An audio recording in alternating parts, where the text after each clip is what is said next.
Texas Panhandle, August 1882. The sun hung low and angry over the dry stretch of cattle land outside of Clarendon, when Clayton Zeller saw her collapse by the pen. He had just finished hitching the last of the new fencing when he caught a blur of pale blue at the corner of his eye.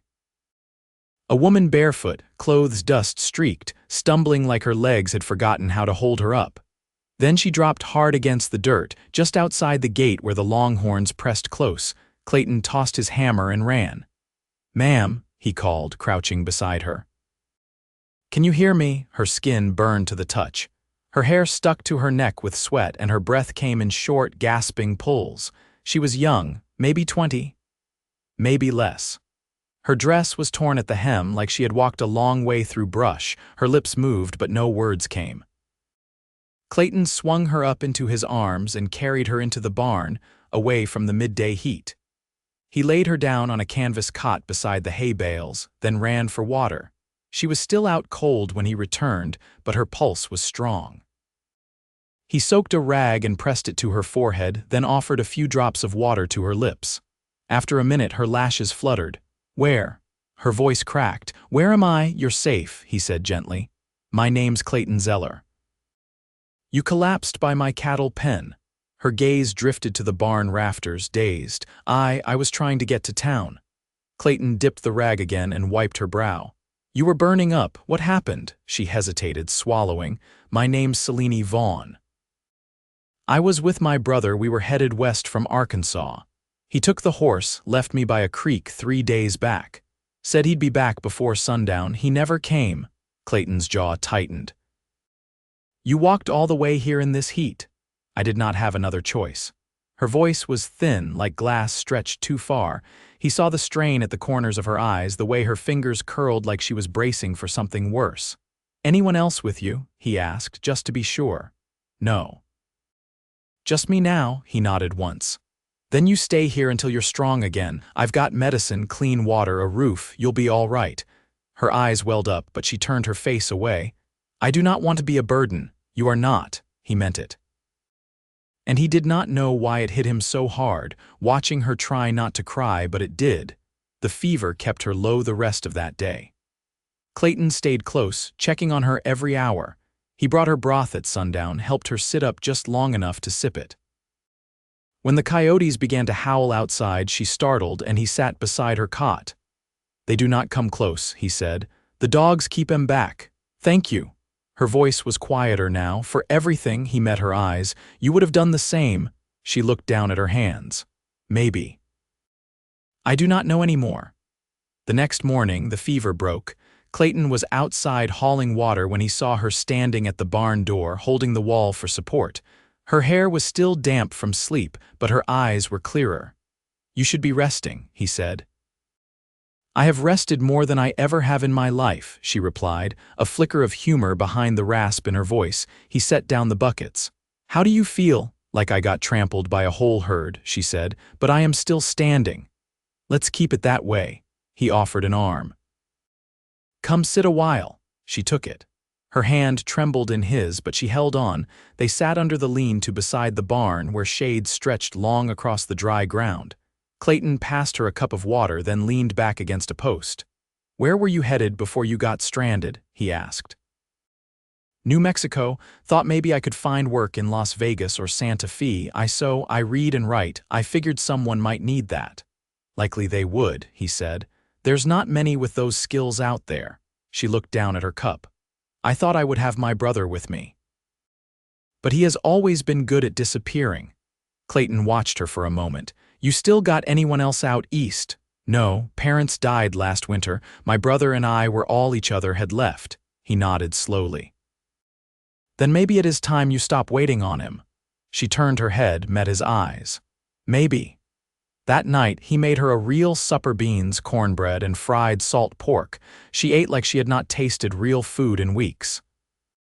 Afterward, they sat on the porch in silence, watching the stars blink to life over the prairie. "I never thought Texas would be so empty," Selene said quietly. "It is not empty," Clayton replied. "It is just wide." She glanced at him. "How long have you been out here?" "Since I was 17. Bought this land with the last of what my father left me, built it up myself. He paused, then added, "It gets lonely sometimes." Selene said nothing for a long minute. Then, "I know what that feels like." The wind moved through the grass, soft and steady. Neither of them spoke again that night, but something shifted between them, something unspoken but no less real. Over the next few days, Selene grew stronger. She helped around the ranch feeding the chickens, folding laundry, even mending a few of Clayton's shirts. She laughed more. Her color came back, and the way she looked at Clayton changed too, not just with gratitude, but with something deeper, something warmer. Clayton noticed every detail, how she hummed when she swept, how her eyes lit up when she saw the sunflowers blooming wild by the fence, how his name sounded different on her lips than anyone else's ever had. And one morning, while they stood by the corral watching the calves butt heads, she said softly, "You saved me." He looked at her, heart thudding. "You saved yourself." "I just caught you before you hit the ground." She smiled, but her eyes glistened. "No, you gave me a place to land." Clayton reached for her hand without thinking. She let him take it. "I do not want to leave," she said. "Then do not." They stood like that for a long time, fingers laced, the wind tugging gently at their clothes, the cattle lowing in the distance. And for the first time in years, Clayton felt something settle in him, something quiet and right. She was not just passing through.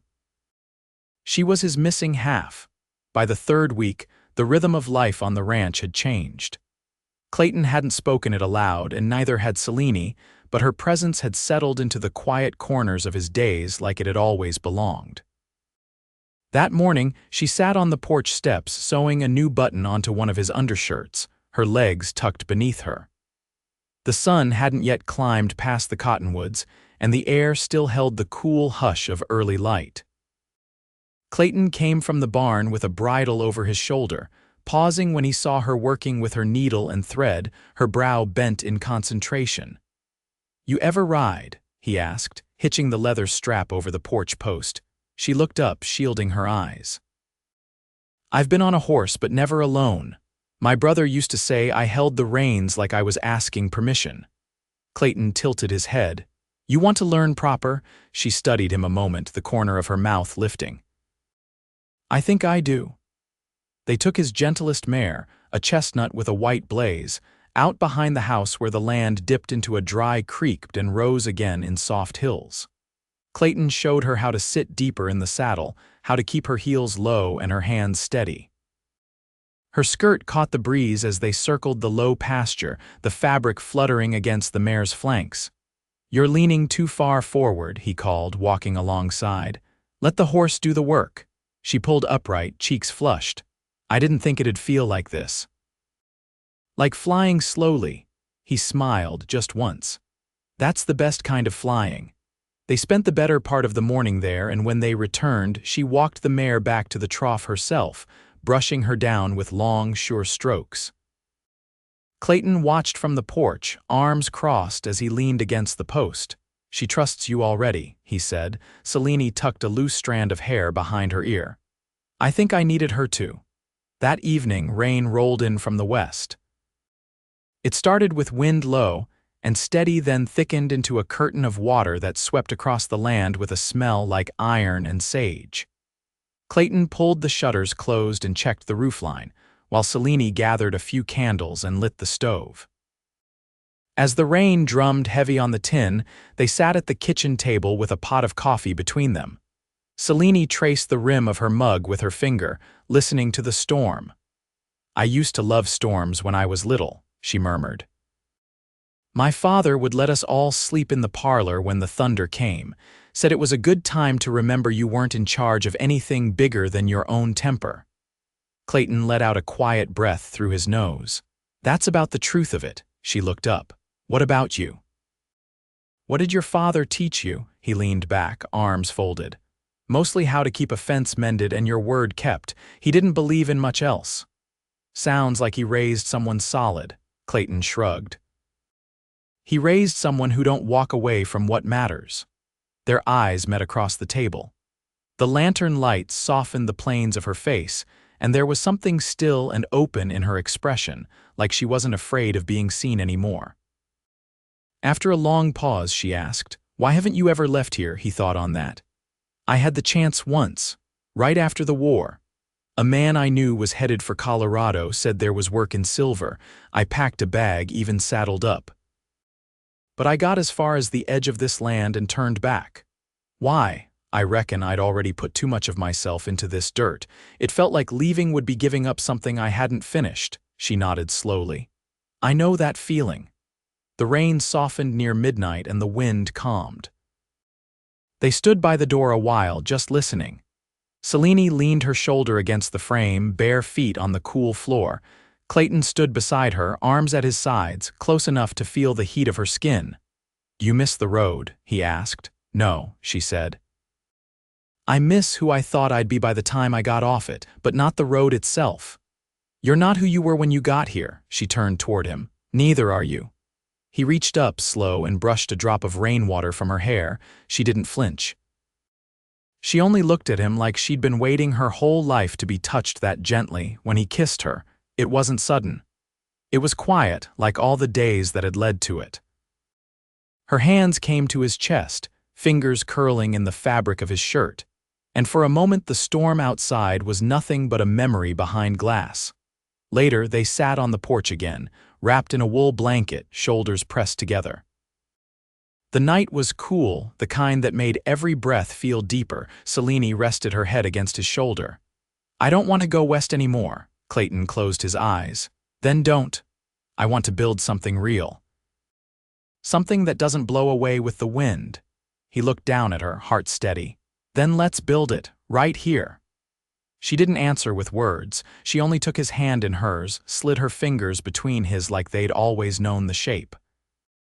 The wind moved through the soaked grass, and the land breathed quiet around them.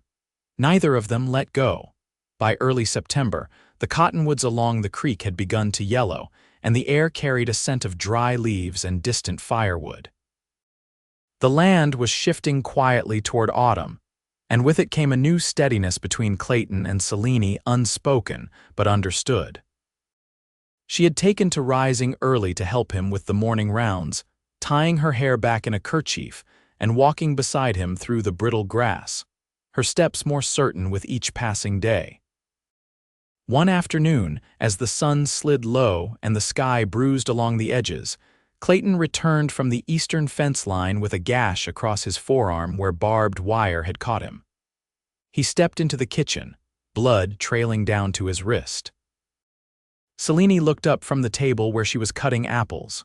"What happened?" Wire snapped. "Mule spooked and I lost my footing." She was already on her feet, pulling a basin from the washstand. "Sit," she said, rinsing her hands quickly. "Let me have a look." He sat, watching as she poured water over the wound, her fingers gentle but firm. "This'll need stitching," she murmured. "I've had worse." "Maybe so, but not on my watch." She threaded a needle with practiced hands, the lamplight catching the shine. As she worked, Clayton studied her face, the way her brow set in quiet focus, the small crease that formed beside her mouth when she concentrated. "You've done this before," he said. "My mother taught me after a neighbor's horse threw him." She said if a woman waited on a doctor every time something bled, she'd bury half the county first. Clayton chuckled softly. "Sounds like a woman I'd have liked to meet." Selene tied off the last stitch and wiped the blood away with a clean cloth. "She would have liked you." She had a soft spot for quiet men who did what needed doing. He flexed his fingers, testing the pull of the thread. "You ever think about staying?" She looked up sharply, then lowered her eyes to the bandage. "I do." "Do what?" "Think about it." He didn't press her. Instead, he stood, rolled his sleeve down carefully, and helped her clean up the basin. The silence between them was easy, filled with the warmth of familiarity. Later that evening, after the dishes were done and the windows latched against the cooling air, Selene stepped outside alone. The moon was rising over the ridge, casting long silver light across the prairie. She stood with her arms wrapped around herself, watching the land breathe under darkness. Clayton found her there, his footsteps soft on the porch boards. "You all right?" She nodded. Just thinking. About. I heard a train whistle this morning, far off, made me wonder what I'd be doing if I'd made it to New Mexico like I planned. He leaned against the post beside her. What do you think you'd be doing? Maybe working in a dress shop, sleeping in a room above the store. Listening to boots on the boardwalk instead of coyotes. Clayton looked out across the tall grass. That life still called to you, not anymore, she said, but I wonder if it ever really did or if I just needed something to chase after I lost everything else. He didn't answer right away. Then, you're not chasing now. No, she said. Now I feel like I've stopped running. She turned to face him, and for the first time her gaze held no questions, only knowing. I feel like I'm building something here. Not just a life, but a way to live it. Clayton reached out and tucked a loose strand of hair behind her ear. You are, she rested her hand lightly on his chest. So are you. The next morning, Clayton brought down a small cedar box from the loft above his bed. Inside were the deeds to the land, a silver brooch that had belonged to his mother, and a pair of gold bands that had belonged to his grandparents, thin and simple, worn smooth by time. He found Selene in the garden, kneeling among the rows of beans, sleeves rolled to her elbows. She looked up as he approached, wiping her hands on her apron. I've got something to ask, he said, and I'd rather not work up to it slow. She stood, brushing the dirt from her skirt. All right. He held out the box and opened it. The rings caught the slant of morning light. I want you to stay, not just till frost or till spring, he said. I want you to be part of this land, part of me. Selene looked at the rings, then up at him. Her voice was steady. You sure? I've never been more. She reached out, touched the edge of the box with her fingertips. Then yes. Clayton let out a breath he hadn't realized he'd been holding. He took one ring and slid it onto her finger, his hands rough but careful. She did the same for him, her fingers warm and certain. They stood there a long moment. The wind moving through the garden rose, the soil rich beneath their feet. Later, they shared the news with the ranch hands who came by once a week to help with branding. The men nodded their approval, offering congratulations in their own quiet ways, an extra pat on the back, a lifted cup. Selene spent the next few days preparing for winter, sealing jars, mending quilts, helping Clayton reinforce the storm shutters. But everything felt different now. The work was no longer about surviving another season. It was about shaping a future together. They built it without fanfare, with steady hands and open hearts, with early mornings and shared suppers and the knowledge that what they had wasn't chance, it was choice. And when the first frost came, dusting the fields in silver, Clayton woke to find Selene beside him, her hand resting against his chest, her breath warm on his shoulder. He kissed her forehead and whispered, "Still here." She smiled into the quiet. Always. The first hard freeze came with a brittle silence. Ice glazed the water troughs by morning, and the wind lost all softness. Selene wrapped an old wool shawl around her shoulders as she stepped out onto the porch, her breath curling before her like wood smoke. Clayton was already at work before daylight, chopping firewood near the barn. The steady rhythm of the axe echoed across the yard. She watched him a moment, the way he paused to shift his stance, the way he wiped his brow with the back of his hand, movements practiced and clean. He hadn't said much since the branding crew rode out 2 days earlier. Not cold, just quiet in a way that meant something was turning over in his mind. She crossed the yard, boots crunching over frost-stiff grass. You've been out here since before sunup. He didn't stop swinging. Ground's harder now.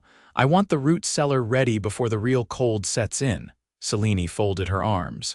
You've barely eaten. He set the axe aside and leaned over to gather the kindling, his breath coming slow. I'll come in soon.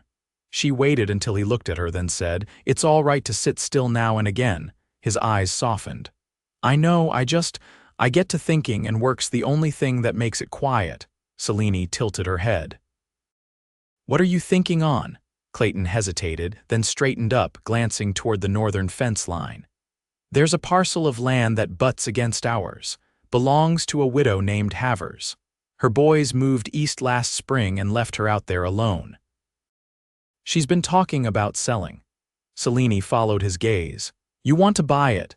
If we had more pasture, we could double the herd next season, maybe keep a few dairy cows, and I could put up a second barn. I've got some savings left. Not much, but enough for a down payment. She reached out and brushed a bit of bark from his shirt.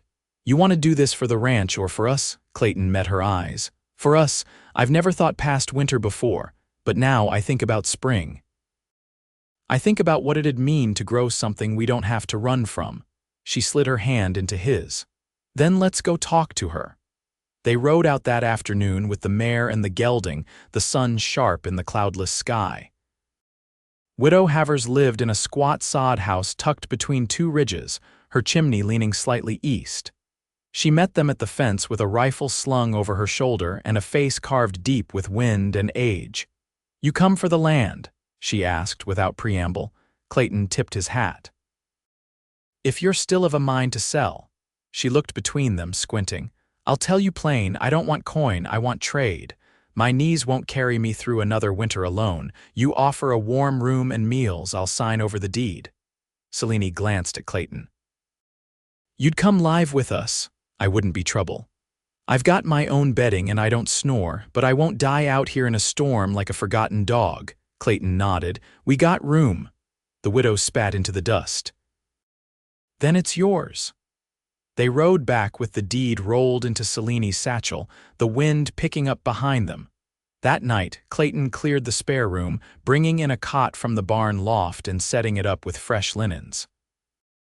Selene baked a loaf of rye bread, slicing it hot and thick while the widow sat at the table with a mug of cider, her cane leaning against her knee.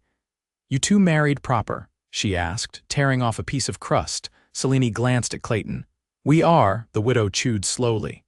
Good. A place like this don't run on half promises. Later, after the house quieted and the fire burned low, Selene stood by the window brushing her hair, her reflection faint in the glass. Clayton came up behind her, resting his hands on her waist. Neither spoke for a while. Finally, she said, You're different since the visit to Havers. He kissed her shoulder. I think I just saw what comes after this winter and I liked the look of it. She set the brush down. I've been thinking too. About what? There's a schoolhouse in town. Just one room, but they're looking for someone to teach reading. I could ride in twice a week, be back by dusk.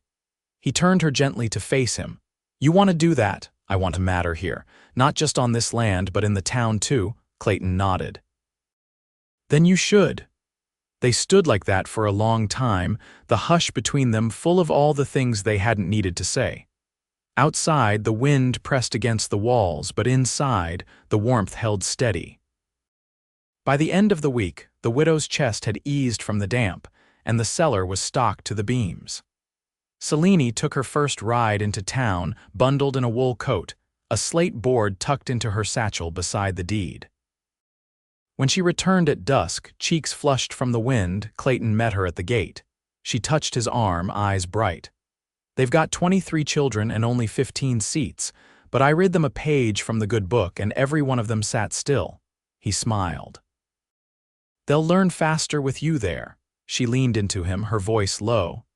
I didn't think I'd want a place this quiet, but now I can't imagine leaving it. Clayton rested his forehead against hers. You don't need to. This is ours now. And under that rising winter moon, as the cattle huddled close to the windbreak and the widow's lantern flickered in the window, they stood together beneath the open sky, not as two people passing through, but as ones who had chosen a life. One built with hands and held with heart. First thaw came late that year. The ground stayed hard until nearly April, but the river finally broke loose in a hush of ice and meltwater. On the first morning, the creek ran clear again. Selene stood with her boots in the mud and a woven basket on her arm, watching the current carry off bits of winter, the broken twig of a cottonwood, a curl of last year's grass, a feather. She didn't speak until Clayton came up behind her, wiping his hands on a rag from the smithy. It's moving again, she said. He followed her gaze to the water. It always does, even when we can't see it. She turned, lifting the basket. I'm going down to gather early nettle. Widow Havers says it's good boiled with vinegar and lard. I'll come with you, she raised an eyebrow. You planning to pick or just keep the snakes off me? I reckon I'll do both. They walked along the bank, boots sinking into the thawed earth, the sun warm through the thinning clouds. Selene knelt to cut the tender greens near the roots while Clayton kept an eye on the brush. He didn't say much, just stayed close, his shadow falling across her back like a second coat. When the basket was nearly full, she straightened and brushed her hands on her apron. I've been thinking about the house. What about it? There's space in the back room, enough for a cradle. Clayton froze, hand half raised toward a bent sapling. Are you telling me something? Her smile broke wide and slow. I am. He stepped closer, cupping the side of her face with his calloused palm. You all right? Tired, but good. I wanted to wait until I was sure. Her hand settled over her belly, fingers resting lightly. I'm sure now. He leaned down and kissed her forehead, then her lips quiet, reverent. You've given me more than I ever thought I'd have. You gave me a place where I could grow something that wouldn't be torn away. They walked home slower, the basket swinging between them. That evening, Clayton added another log to the stove and sketched out a drawing on a scrap of butcher paper measurements for a new cot, a rocking chair, shelves. Selene watched from the table, her fingers wrapped around a mug of warm milk. I keep thinking about how far I walked to get here, she said.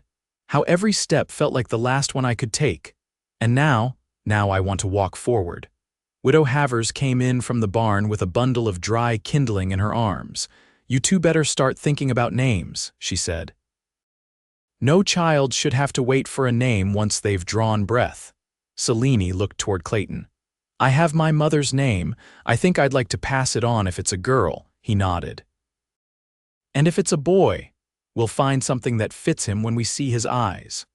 Spring rolled in with soft rains and a sharper sky. The pasture turned green again, and the herd dropped healthy calves one after another. Selene eased into her new rhythm mornings, spent tending the garden rows, afternoons resting in the parlor while the widow read aloud from an old almanac. The schoolhouse let her step back without fuss, and the children sent her home with a bundle of pressed flowers tied in twine. By June, she was round enough that Clayton stood behind her whenever she climbed the porch steps, not saying a word, just keeping close. She never told him to stop. The child came one warm night just past the solstice, born as the moon tipped low in the western sky. It was a girl, lungs strong, hands grasping. Selene wept when she held her, not from pain but from something deeper, something that felt like a full circle closing. They named her Miriam. Clayton carved the name into a smooth piece of cedar and nailed it above the cradle. So she never forgets she belongs, he said. The days that followed were quiet, slow, full of small things. Miriam curled her fingers around Clayton's thumb. Selene sang when she rocked her. The widow made soup with fresh greens and left it on the stove, humming to herself as she moved through the rooms. One afternoon, Selene sat on the porch swing with Miriam asleep on her chest. Clayton came and sat beside her, close enough for their legs to touch. You think she'll love this place the way we do? Selene asked. I think she'll know it's hers. They watched the wind move through the tall grass, the sunlight sharp on the hills. Far off, a pair of hawks circled, rising steady on the warm air. Clayton glanced down at his daughter, her breath soft and even. Everything I ever wanted, I didn't know how to ask for, he said. Selene turned her face toward him, voice low. And now, I don't have to ask, it's already mine. She leaned into him and he wrapped his arm around her shoulders. The land stretched wide and golden before them, but the part that mattered most was right there on the porch, a woman who had walked farther than most would have dared. A man who had built something solid from dust and quiet, and a child who would grow up knowing the world could be hard but never cold. And none of them would ever be alone again.